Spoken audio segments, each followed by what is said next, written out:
that now. What if Bubble is a virus, or the main villain of the digital circus? Let's go step by step, and we need to start from the very beginning. The first mention of Bubble in the context of the digital circus was in 1996 when a line bubble chef.lisp appeared in the code.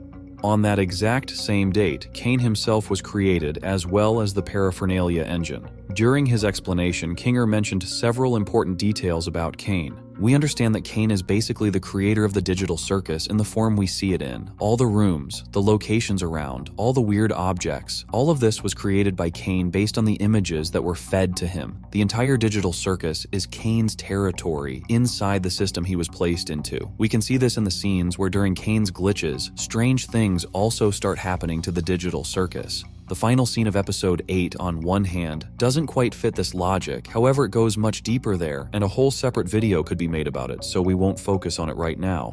By this logic, Bubble should also be something created by Cain, but unfortunately, or maybe fortunately, that's not the case. And now listen very carefully, because this is insanely important. Going back to the code, we can notice that next to Cain there's the word agent.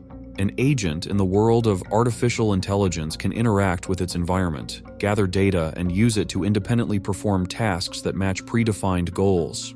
If you look a bit lower, you'll notice there's another agent, experimental, and this is where things get really interesting. At the beginning of the episode, we were shown something strange, red and blue dots, and now everyone understands that what we call the red circle is Cain. We see that after receiving new knowledge, he becomes less and less stable, while the blue circle stays stable no matter what.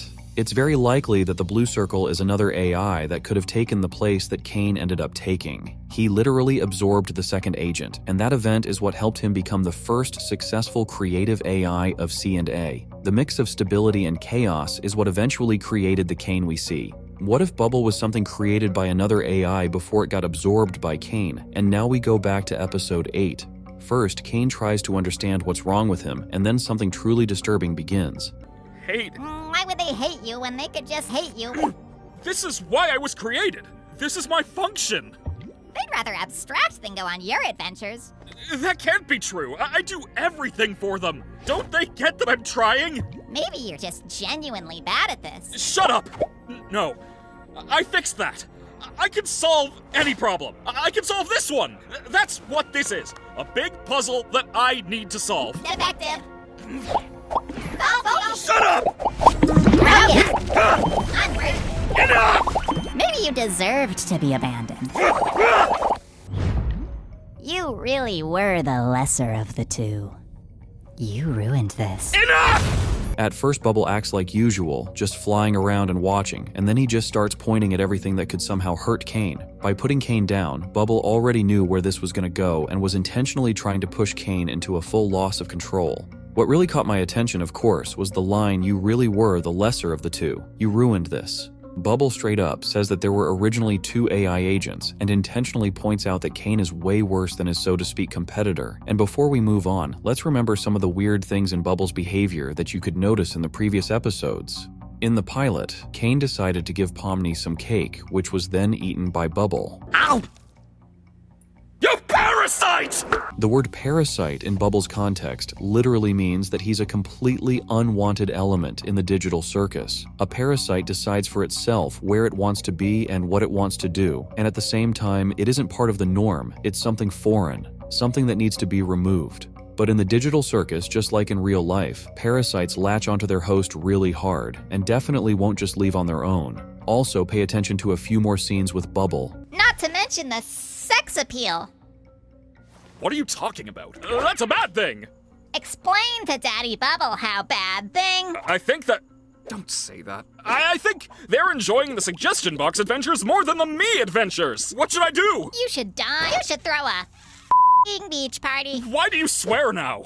Bubble's behavior completely breaks the overall picture of the digital circus. We've already figured out that the digital circus and absolutely everything in it is controlled by Cain. That includes swear words too. All the characters have a specific censoring system, while Bubbles works completely differently. Cain, not understanding why Bubble acts so weird, combined with constant failed attempts to remove him fully, proves that Bubble wasn't planned or created by Cain. He ended up in the digital circus due to other circumstances. Cain can send any of the characters anywhere, make entire worlds inside his system just disappear, yet he can't deal with a minor parasite. This gives us an understanding that Bubble's protection system against deletion is insanely strong that even a self-proclaimed god can't deal with it. Here we come back to the line, "You really were the lesser of the two," and to my theory that Bubble is a creation of the second AI. I'll say it right away that I don't believe the theory that Bubble was created by Scratch or that Bubble is a full-on virus. It feels like the so-called Blue AI created Bubble as its assistant. This happened even before Cain destroyed it. Since everything points to the Blue AI being way better than Cain, it could have considered the possibility that sooner or later something like this would happen, and as a result, everything it created could be destroyed too. So it built Bubble in advance in a way that no matter what, he'd survive. This explains all the weird stuff that's been going on with Bubble, and at this point, let's talk about why he actually acts like this and what the goal behind it is. Literally a minute ago, I said I don't believe the theory that Bubble is a full-on virus, but even though I really think that, Bubble's behavior can kind of be put into the virus category in some way. Basically, he acts like a virus without actually being one, and that's where Bubble's main goal comes from: revenge. Pay attention to one of the lines of code where Bubble tells us to delete Cain. Most of the time, Bubble just stays near the administrator and shows no signs of aggression or hatred. He tries to seem like an unnoticeable element that pops up sometimes, says something, and then disappears just as quietly. Basically, he mimics a regular NPC while fully being aware of his actions, and the moment he gets any chance to somehow influence Cain's destruction, he immediately takes it. Bubble fully understands that on his own he can't do absolutely anything to Cain, and that's exactly why for so many years he just stayed nearby, trying not to raise too much suspicion. Since Bubble isn't perfect, sometimes he would glitch out and say something weird, and then instantly mask it as part of his so-called behavior pattern. Pay attention to this scene. Even before the so-to-speak uprising of the characters began to buy a little time for Kinger, Bubble already understood what was about to happen. I think at that moment he already knew what Kinger was about to do, and realizing that Cain would definitely lose control very soon, he decided to just leave so that all the chaos that followed wouldn't affect him in any way. You want the truth? Inflation is at the highest levels in over 40 years, and you're paying the price for it. Who can afford a car to break down at a time like this? That's why you need to call CarShield, America's most trusted auto protection company.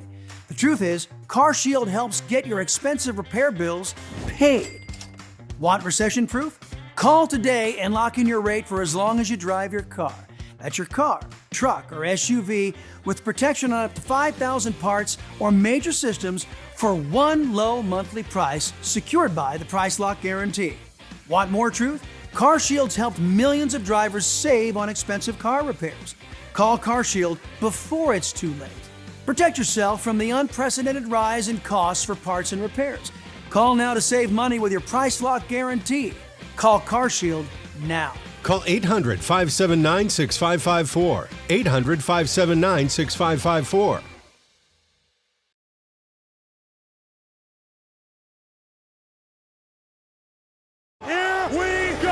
On April 18th and 19th, the biggest WWE event of the year comes to the ESPN app with an ESPN Unlimited plan. WrestleMania, live from Las Vegas. I am fired up. And get even more of the best in entertainment by bundling ESPN with Disney Plus and Hulu. Get all the action-packed sports and stories you can handle, including WrestleMania Live, when you bundle Disney Plus, Hulu, and ESPN Unlimited.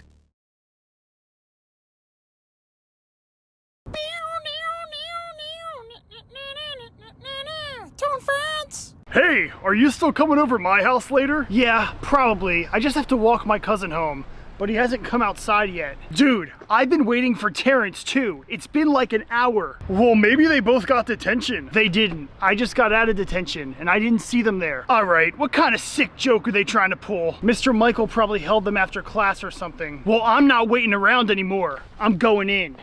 I guess so am I. Have fun, guys. I'll see you later at my house. Oh no. Okay, class, it's time for Spelling Bee Misery. I'm gonna give you a word to spell, and if you fail, you have to eat a bee. Oh, I like bees. Dude, what's your problem? What, Terrence? I want to prepare my students for the real world. You do crazy stuff like this every day. You realize we're in a school, right? You can't torture us. It's against the law. Oh, Terrence, you know the law has never stopped me before. Okay, little Johnny, you're up first. I want you to spell the word happy. Happy. Q-R-S-T-U-V. Happy. Ooh, that's very wrong. Dude, how could you get that wrong? It just sounded right to me. Well, it was very wrong. So now it's time for you to eat a bee. Oh boy, I can't wait. Bees have always looked so delicious. Oh, that is not delicious. It didn't sound delicious. All right, Terrence, now it's your turn. Whatever, I'm not dumb like little Johnny. This should be easy. Spell mischievous. Oh, come on, that word's a lot harder than happy. No, it's not. You're just an idiot. Now spell. Fine, mischievous. M-I-S, Oh, I'm afraid that's wrong, Terrence. You didn't even let me finish. And are not words, pal. So it's time to eat a bee. No!